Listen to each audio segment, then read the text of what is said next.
Cependant, les taux d'intérêt sont plus élevés au niveau des microfinances qu'au niveau des banques. Parce que les microfinances appliquent des taux de 22, 24%. Ah oui? Des taux aujourd'hui, c'est encore pire avec les institutions. C'est encore pire parce que les taux sont doublés. 22, 24%. Des taux aujourd'hui qui plombent le secteur, tous les secteurs économiques de notre pays. Oui, et d'ailleurs, bon, dans les institutions de microfinance, il paraît que quand on ne paye pas, on affiche même votre photo. Bon, alors ça... C'est l'humiliation que les clients vivent dans les institutions de microfinance. C'est incroyable qu'on puisse afficher la photo de quelqu'un comme ça. C'est vraiment très dégradant. Hein. Bon, avec la mention mauvais payeur. Ce qui est exécrable, ce qui est inacceptable, c'est vraiment, abominable. Oui, ça, il faut le dénoncer. Et pour en revenir justement à ces taux d'intérêt qui sont appliqués, on est dans les banques, on est autour de 12%, dans les institutions de microfinanciers, on tourne autour de 20%. Finalement, ces taux d'intérêt, ces prêts que les gens prennent, contribuent plutôt à les appauvrir plutôt qu'à les aider. Ils seront plus pauvres en prenant un prêt, ça ne nous aide pas finalement. Mais le constat est là. Les banques augmentent de jour en jour, les microfinances augmentent de jour en jour.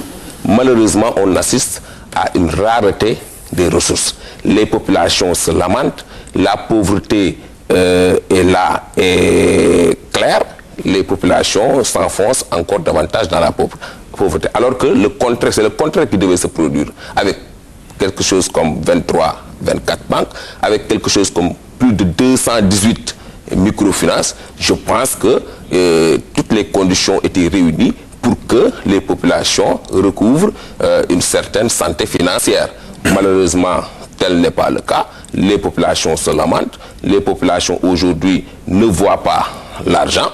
Et ce qui nous amène à dire que ces microfinances et ces banques ne travaillent que pour leur pays d'origine. C'est pourquoi nous lançons un appel à l'État du Sénégal de créer davantage de banques nationales, de banques commerciales, agents de développement et non pas de banques commerciales, agents de prédation. Mais M. Cissé, mais pourtant la BCEAO avait récemment décrété que 19 services seraient désormais gratuits. Qu'est-ce qu'il en est actuellement? Est-ce que selon vous, cela est appliqué? Pas du tout.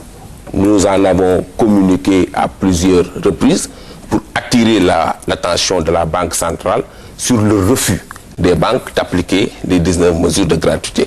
Et le refus a été catégorique au niveau des microfinances. Imaginez-vous, les microfinances créées pour les pauvres refusent catégoriquement d'appliquer ces 19 mesures de gratuité. Alors qu'il y a quelques banques, au moins, qui sont en train d'appliquer quelque chose comme 10, 12 mesures.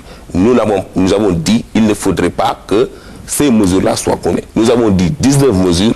Fondamentalement, il faudrait que toutes les banques appliquent les 19 mesures. Pour rappel, entre autres mesures, l'ouverture du compte devait être gratuite, les frais de clôture de compte devaient être gratuits, toutes les opérations avec la carte GAB devaient être gratuites, les SMS que vous recevez devaient être gratuits. C'est pour favoriser une inclusion bancaire. Pour qu'on souffle un peu. Oui.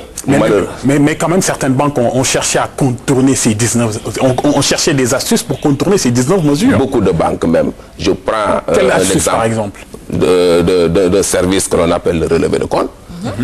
Dans les 19 mesures, il est dit que le relevé de compte doit être délivré une fois au client. Et ce qui s'est passé, c'est que vous allez vous pointer à la banque vous dit le relevé de compte, je vous l'ai envoyé par mail ou bien en courrier dur, vous venez pour me le demander, je vous le facture. Voyez, nous avons dit, il n'y a aucun client au monde qui, après avoir reçu un relevé de compte par mail ou par courrier dur, revient pour en demander. Ce n'est pas possible. Nous leur avons dit, économisez vos papiers.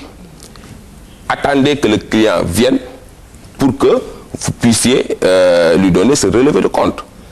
Tout client qui se pointe, c'est parce qu'il n'a pas reçu ce relevé de compte. Et les banques ont reconnu que l'intermédiaire qui devait, n'est-ce pas, distribuer ces relevés de compte-là, en fait, n'a pas correctement fait son travail. Mais si la banque reconnaît que l'intermédiaire a accusé des défaillances, mais la bienséance ou bien la décence voudrait que tout client qui se pointe à la banque pour demander le relevé de compte, que le relevé de compte lui soit donné. Un autre service comme les SMS, les clients n'en recevaient pas. Ou ou bien en recevez tardivement.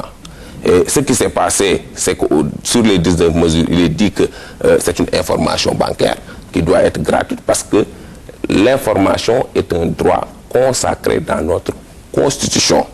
Il n'y a pas à faire payer 840 francs par SMS à un client pour, n'est-ce pas, avoir cette information. Ça relève même de l'arnaque et du vol. C'est 840 francs alors. 840 francs le message.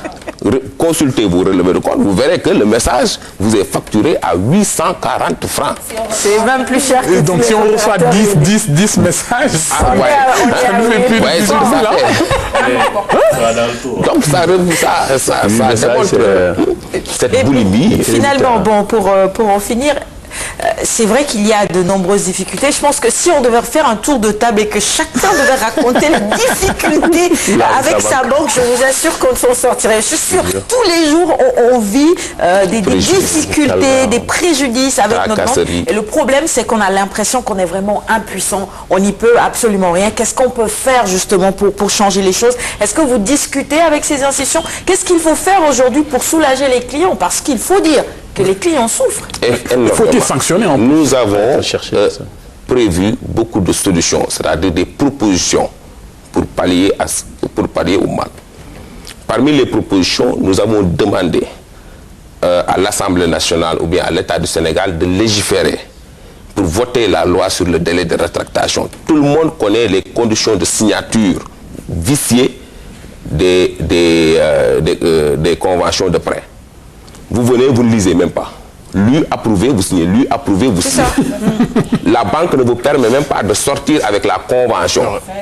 Nous avons fait toutes les banques de ce pays pour demander aux directeurs généraux de nous donner les conventions de prêt pour que nous puissions les étudier, les mettre en ligne afin que un client, avant de se rendre à la banque, qu'il puisse cliquer sa machine, consulter la convention pour signer en connaissance de cause. Aucune banque n'a accepté de nous donner sa convention de prêt.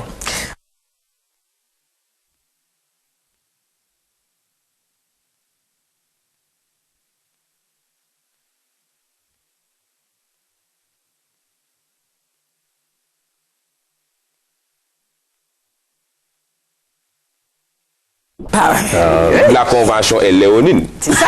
La part du lion appartient à la banque. Si vous lisez la convention en amont intégralement, vous demandez l'avis d'un expert, vous ne signerez jamais cette convention. Elles ont refusé. Nous avons demandé à l'État de voter la loi sur le délai de rétractation.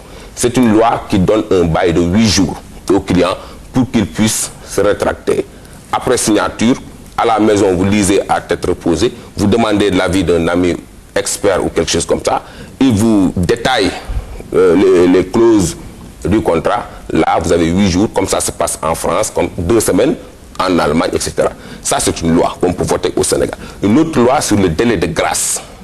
Vous savez, vous pouvez contracter aujourd'hui un prêt et demain avoir un sinistre. Tout à fait. Est-ce que vous êtes tenu de rembourser ce prêt-là à la fin du mois? Si vous perdez votre boulot, par exemple. Vous perdez votre boulot, ou bien vous êtes commerçant, vous contractez le prêt, vous achetez de la marchandise, le lendemain, le marché prend feu.